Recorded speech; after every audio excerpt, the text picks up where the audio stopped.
जय श्री श्याम। वीर बर्बरी का संबंध महाभारत काल से है। जब पांडवों को मारने की योजना बनी तो पांडव जंगल में जाकर गुप्त रूप से निवास करने लगे। वहां हिडिंब और हिडिंबा भाई बहन नर पक्षी राक्षस निवास करते थे। हिडिंब ने बहन हिडिंबा से पांडवों को मारकर उसका भोजन तैयार करने को कहा। हिडिंबा भीम को देखकर मोहित हो गई और अपने भाई की शत्रु बन बैठी। तब हिडिंब और भीम के बीच युद्ध हुआ। हिडिंब मारा गया। हिडिंबा का विवाह भीम से हुआ। उसका पुत्र घटोत्कच हुआ। बाद में घटोत्कच का विवाह मूरा की पुत्री अहिल्यावती से हुआ। उनके दो पुत्र हुए, अंजना प्रभा और बर्बरीक।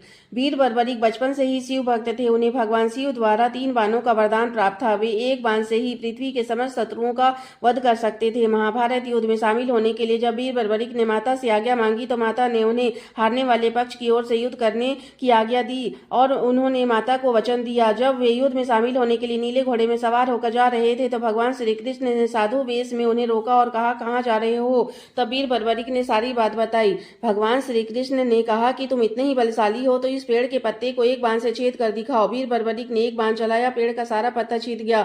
एक पत्ता भगवान श्री कृष्ण के पैर के नीचे दबा था। तीर वहीं जाकर घूमने लगा। तब वीर बर्बरीक ने कहा, मुनिवर अपने पैर हटा ले, नहीं तो आपके पैर छीद जाएंगे। भगवान श्री कृष्ण समझ गए यदि वीर बर्बरीक युद्ध में शामिल हुए तो युद्ध कभी समाप्त नहीं होगा। इसीलिए भगवान श्री कृष्ण ने वीर बर्बरीक से कहा कि आज फागुन शुक्ल पक्ष द्वादशी का दिन बहुत महत्वपूर्ण है। युद्ध से पहले देवी बलि चाहती है। बलि सिर्फ बलशाली का होगा और बलशाली सिर्फ 3 हैं, एक मैं, एक अर्जुन और एक तुम। मैं तुमसे तुम्हारे शीश का बलिदान चाहता हूँ। वीर बर्बरीक ने शीघ्र ही अपने शीश का बलिदान भगवान श्री कृष्ण को दे दिया और आग्रह किया कि मैं पूरे युद्ध को देखना चाहता हूँ। भगवान श्री कृष्ण ने आश्वासन दिया कि मैं तुम्हारे शीश को युद्ध स्थल के सबसे ऊंची पहाड़ी में स्थित करूंगा जहां से तुम पूरा युद्ध देख सकोगे। जब पूरा युद्ध समाप्त हो गया तो पांडवों में विवाद हुआ कि किसका योगदान सबसे बड़ा था।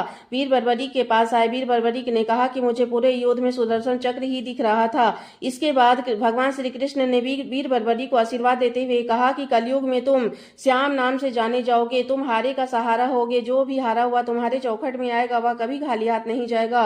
जिसकी तकदीर में मैंने दुख लिख दिया है वह भी तुम्हारे चौखट में आएगा तो उसका प्रारब्ध कटेगा।